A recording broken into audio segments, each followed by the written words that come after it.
Hello friends, good evening everyone. Welcome to class. आप लोग के लिए प्रीवियस ईयर क्वेश्चन लेकर आए जो ईपीएस का यहाँ पर चल रहा है। पार्ट 1 यहाँ पर आप लोग को दे चुके हैं और पार्ट 2 है यहाँ पर हम आप लोग को देने की कोशिश कर रहे हैं, जो पूरे एक्सप्लेन के साथ हम आप लोग को दे रहे हैं, जो सीटेट में आपका बहुत ही हेल्पफुल होने वाला है। आप लोग के लिए यहाँ पर हम मेहनत कर रहे हैं कि आप लोग का भी मेरे साथ साथ आप लोग का भी भला हो जाए, आप लोग भी यहाँ सीटेट कर सके और आप लोग का भी एक सरकारी नौकरी हो जाए और अपना जीवन अच्छा से चलाए। ओके, यहाँ पर देखेंगे क्वेश्चन हमारा, निम्नलिखित में से मच्छरों से फैलने वाली बीमारी कौन सा है। मच्छर से जो फैलता है वो कौन, वो बीमारी के नाम हमको बताना है। तो यहाँ पर डेंगू, मलेरिया और चिकनगुनिया जो है यहाँ पर मच्छरों से फैलता है। यहाँ मलेरिया है, HIV है, ये सब विषाणु से फैलता है। हैजा जो है गंदा पानी से फैलता है, या हैज इसमें भी है जो गंदा पानी से फैलता है। जो डेंगू मलेरिया और चिकनगुनिया जो है वो हमारा मच्छरों से फैलता है।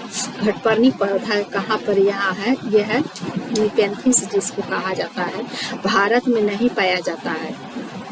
ये कहाँ पाया जाता है, भारत के ये हमारा भारत में नहीं, ऑस्ट्रेलिया में, इंडोनेशिया में पाया जाता है। भारत के मेघालय में भी पाया जाता है। ओके, यहाँ पर देखेंगे मेढक कीड़ों, मकोड़ों और चूहों को चालाकी से फंसाकर खा लेता है।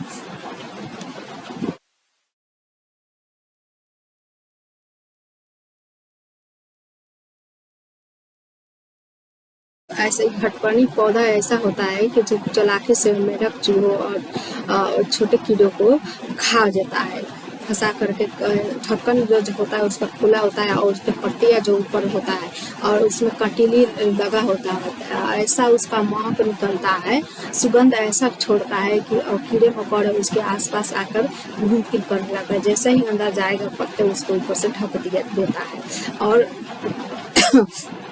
इस तरह से वो घटपर्णी पौधा होता है, जो एक उसे मांसाहारी कहा जाता है। ओके, हम पढ़ेंगे 72 की तरफ। नीचे दिए गए खाद्य पदार्थों के किस समुच्चय में तत्व प्रचुर मात्रा में पाया जाता है। तो यहाँ पर आंवला है, पालक है, आलू है। आलू में नहीं उतना है, लेकिन यहाँ पर भी आलू दिया है। यहाँ पर भिंडी जो दे दिया है, बंधा गोभी है। तो इसमें सबसे अच्छा हमारा स्रोत है जो आंवला, पालक और गुड़ जो है हमारा खाद्य पदार्थ का सबसे अच्छा स्रोत है। हमारे देश के लगभग सभी भागों में मिर्ची का उपयोग भोजन पकाने के लिए किया जाता है। तो हमारे देश में मिर्ची को लाने वाले व्यापारी आए थे। कहाँ का व्यापारी है, तो ये हमारे देश में जो मिर्ची जो आया था ये दक्षिण अमेरिका से। हमारा मिर्ची, टमाटर, मूंगफली, आलू, इस तरह से जो आया है हमारा दक्षिण अमेरिका से आया है। उज्बेकिस्तान, ये यहाँ से कुछ भी नहीं आया है। चीन से है जो सोयाबीन है, अफ्रीका से जो लेडीज फिंगर है, इस तरह से आया है। लेकिन यहाँ पूछा जा रहा है कि मिर्ची कहाँ से आया, तो दक्षिण अमेरिका से हमारा मिर्ची आया है। निम्नलिखित में से कौन सा पक्षी कैक्टस के पौधों के बीच अपना घोंसला बनाता है। तो यहाँ पर जो फख्ता जो है, यहाँ कैक्टस के बीच, पत्थरों के बीच में यहाँ पर अपना घोंसला बनाता है। शक्करखोरा जो है लटकता हुआ झाड़ी से जो अपना घोंसला बनाता है। ओके फ्रेंड्स, यहाँ पर पक्षी के बारे में दिया है। किसी पशु के विषय में नीचे दिए गए विवरण को पढ़िए और उस पशु को पहचानिए। यह भालू जैसा दिखता है परंतु भालू नहीं है। यह दिन में लगभग 17 घंटे वृक्ष के शाखाओं से उल्टे लटक कर सोता है। यह जिस वृक्ष पर रहता है उसी की पत्तियां खाता है। यह लगभग 40 वर्ष तक जीवित रहता है।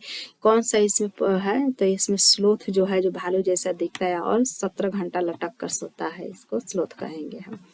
देखेंगे फ्रेंड्स 76 की तरफ। नीचे दिए गए जीवों के समूहों में से किन की दृष्टि श्रेष्ठ होती है तथा वे मनुष्य की तुलना में 4 गुनी अधिक दूरी की वस्तुओं को देख लेता है। तो यहाँ पर चील, गुरूद और गिद्ध जो होता है, यहाँ मनुष्य की तुलना में 4 गुना अधिक देख लेता है। चील है, गिद्ध है, गरुड़ है, इसको हम मानेंगे। देखेंगे नीचे दिए गए खेती करने के विवरण को पढ़िए और इस ढंग की पहचान कीजिए। एक फसल को काटने के पश्चात खेत को कुछ वर्षों के लिए खाली छोड़ दिया जाता है, उसके कुछ भी नहीं होता उगाया जाता है। इस भूमि के बांस या अन्य खरपतवार जो भी कुछ उग जाता है उन्हें उखाड़ा नहीं जाता, काटकर जला दिया जाता है। यह राख भूमि को उर्वर बनाती है। जब यह भूमि खेती के लिए तैयार हो जाती है तब उसमें हल्का सा खोदा जाता है, भूमि को जोता नहीं जाता है, उसी पर बीज छिड़क दिया जाता है। ये यहाँ उत्तर पूर्वोत्तर राज्य पूर्व उत्तर में यहाँ पर खेती ये होता है, जैसे कि असम मेघालय इस तरह से पहाड़ी इलाका में यह पूर्वोत्तर राज्य में यह खेती होता है, जिसे झूम खेती कहा जाता है।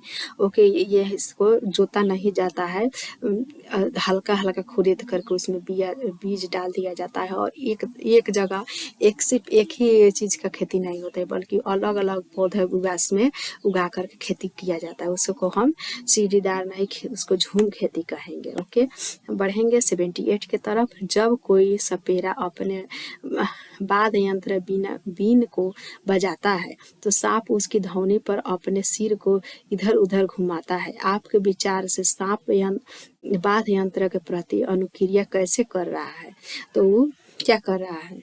उस बांध यंत्र को सूंघ रहा है, सूंघ कर बता रहा है, नहीं, उस बांध यंत्र के धौने को सुन रहा है।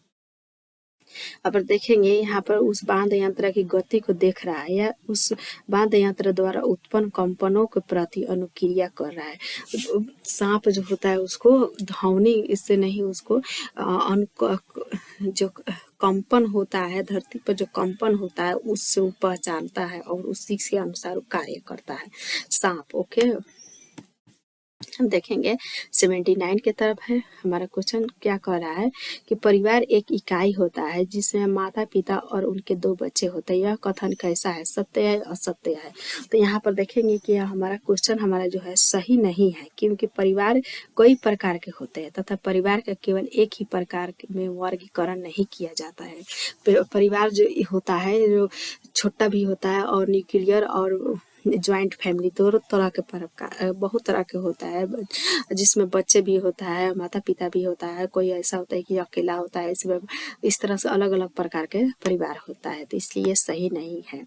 मानवों के पेट में अमावस्या रस की प्रकृति होती है और वह भोजन के पचाने में सहायता करता है, तो उसको क्या कहेंगे? तो उसको हम उदासीन कहेंगे या अम्लीय कहेंगे या क्षारीय उभय धर्मी, तो उसको हम अम्लीय कहेंगे। मानव के आंत में जो पचाने का कार्य करता है वो कौन सा इसमें, और क्षारीय नहीं होगा फ्रेंड्स, यहाँ पर अम्लीय होता है, जो खट्टापन होता है उसी के सहायता से यहाँ पर पचता है। ओके, यहाँ पर हमारा 3 नंबर जो है यो गलत है, यहाँ 2 नंबर जो है अम्लीय है जो सही है। ओके फ्रेंड्स, अगर वीडियो अच्छा लगा हो तो आप लोग अपने फ्रेंड्स को यहाँ पर लाए अपने साथ और यहाँ पर क्वेश्चन का आंसर देने की कोशिश करें। एक और क्वेश्चन लेंगे। कक्षा 3 के एक शिक्षक ने अपने बच्चों को निम्नलिखित पेड़ पौधों की पत्तियों को विभिन्न वर्गों में वर्गीकृत करने को कहा, जैसे नींबू, आम, तुलसी, पुदीना, नीम, केला आदि। कुछ विद्यार्थियों ने पत्तियों का वर्गीकरण इस प्रकार किया: दवाओं के गुणों वाली पत्तियां और दवाओं के गुण से रहित पत्तियां। ये नंबर है। बी नंबर बड़ी पत्तियां और छोटी पत्तियां एक जगह। शिक्षक के समूह में ए को सही माना और बी को गलत माना है। तो यहाँ पर ऑप्शन दिया है, निम्नलिखित कथनों में से कौन सा कथन अधिगम और आकलन के प्रति शिक्षक के दृष्टिकोण को प्रतिबिंबित कर रहा है? तो बच्चों बहुत प्रकार के संदर्भों को कक्षा में ले आता है जिसकी सराहना होनी चाहिए। अपने अनुभवों पर निर्भर करते हुए बच्चे वर्गीकरण के बहुत से तरीकों का उपयोग कर सकता है। यह वर्गीकरण का काम बहुत विशिष्ट और स्तरीकृत है तथा इसका एक ही सही उत्तर होता है नहीं। यहाँ पर देखेंगे, यह क्रियाकलाप पत्तियों से सूचना ग्रहण करने पर केंद्रित है और जिसका भिन्न अर्थ लगाया जा सकता है। तो यह हमारा क्वेश्चन का आंसर हमारा क्या हो जाएगा? तो